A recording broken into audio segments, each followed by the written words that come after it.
Hey guys, so welcome back to another video where we are going to be giving you another tutorial, and this tutorial is going to be a pumpkin or melon farm. This design is slightly customized and modified, but originally founded by Skip6 Gaming, who takes a big part in some of these tutorials, as he did in the fish farm.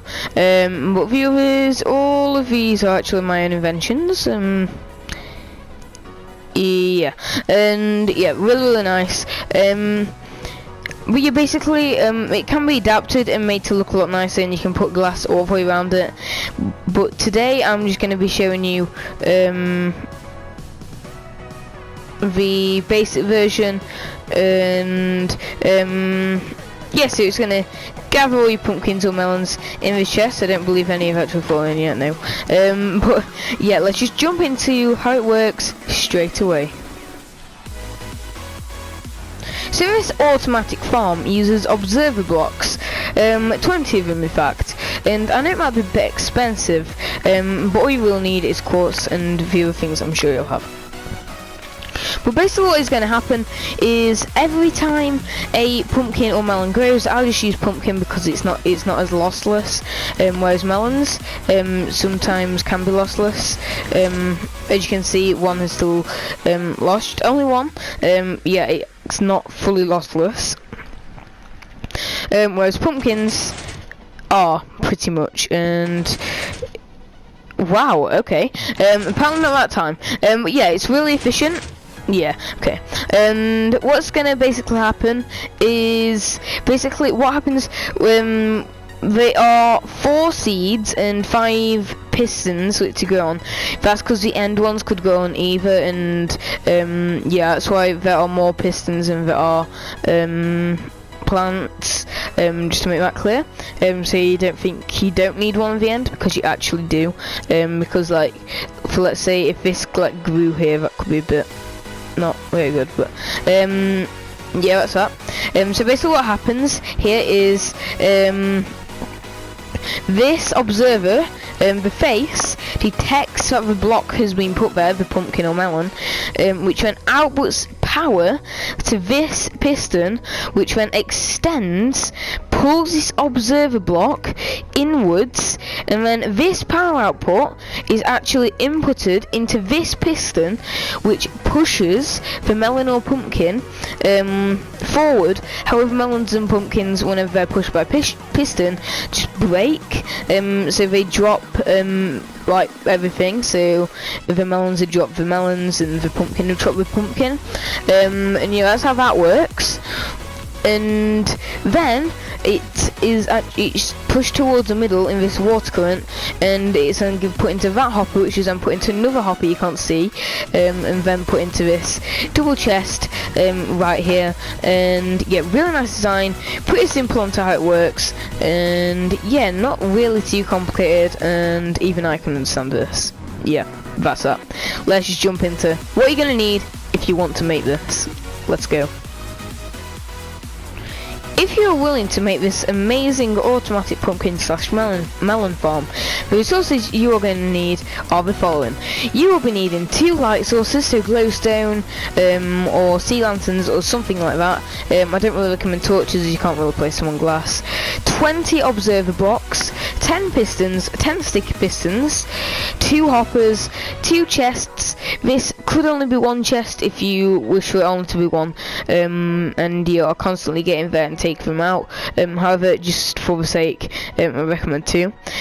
2 water buckets, 8 farmland. So instead of farmland, if you don't have any of that in survival, obviously, then you're going to want 8 bits of dirt and hoe, 14 glass, any colour, it can just be normal.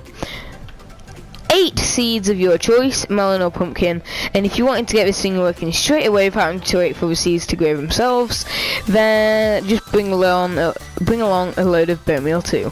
And that's everything you're gonna need in this build, unless you want to add like trapdoors and extend it and stuff.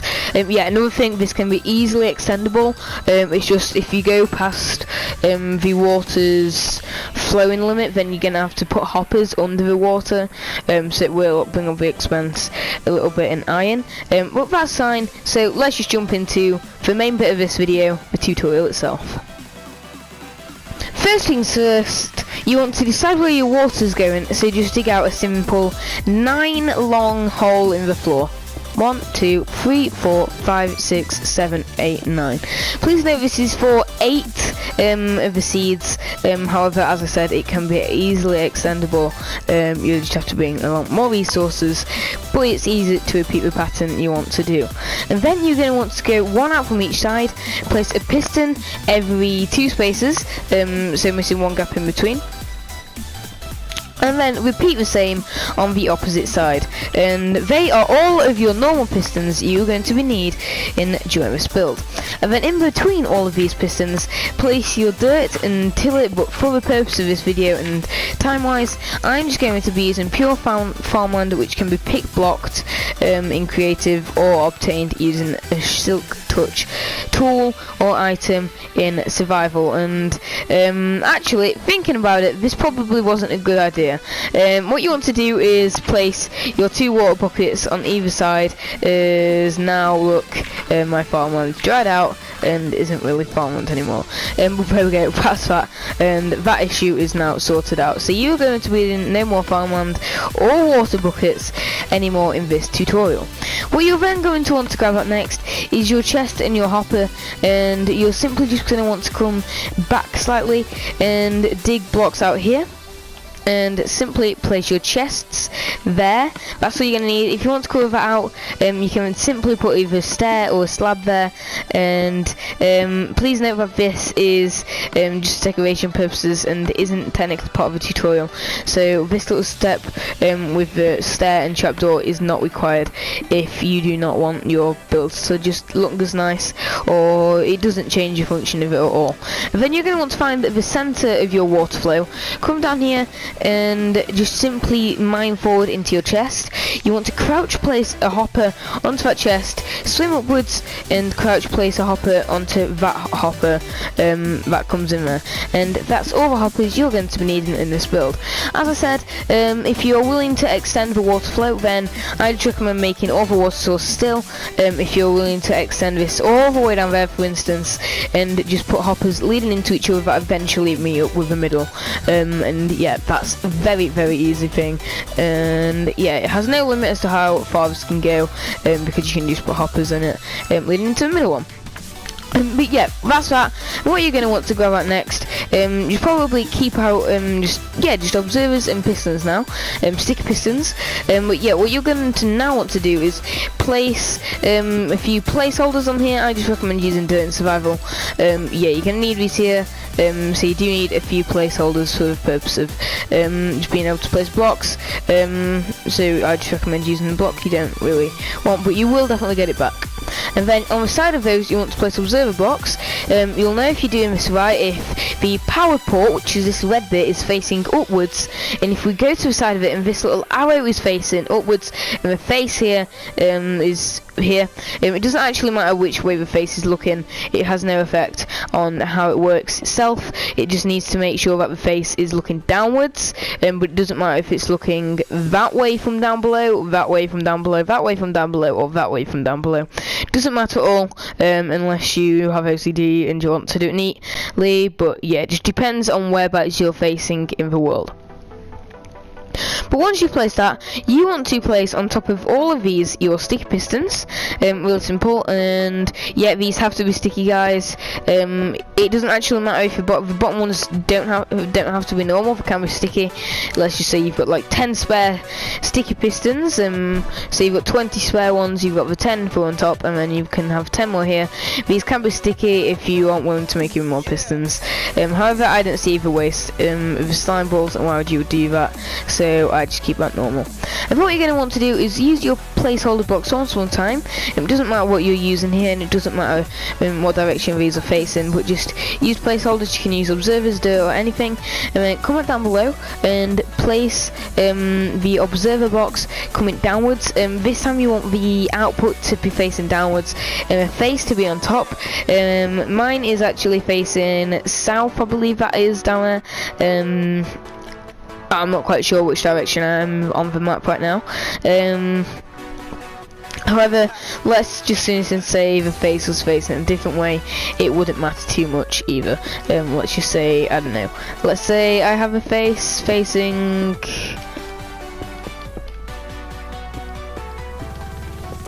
can't even get the face to face a certain way. Never mind. That's extremely simple, and then you just want to repeat onto the opposite side, and that will be all of the main observer block mechanics done. And yeah, now the farm is ready to work. However, it is not 100% lossless, and you obviously don't have your season, and you don't have lights for at night. So now what you want to do is, using your glass, in between each of these pistons, place one glass block. This has to be a block, it cannot be a pane. If it is a pane, then the block can still go onto the opposite side and still not completely lossless. And then on each end you want to place 3 more blocks of glass. Simple as that, I know. And yeah, really easy. This one doesn't have to be here, but I just recommend it being there just for decoration purposes, although it could be an easy way to get in and out, but it doesn't have to be there.